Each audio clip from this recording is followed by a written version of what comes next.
valente, oggi credo di poter dire è garanzia di terzietà, è garanzia di buon andamento della macchina istituzionale del Consiglio regionale, è garanzia di saper trattare con competenza e garanzia e equidistanza e imparzialità dell'interesse collettivo di tutte le istituzioni della Regione Veneto.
Una belle parole perché me le avete comunque tranciate nel momento che sentivo tutte queste vostre dichiarazioni.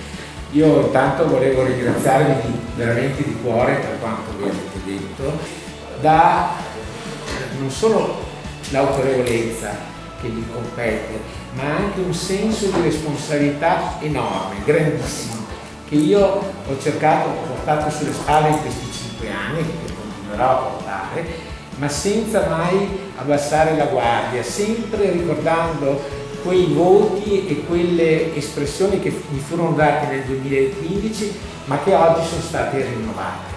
Grazie.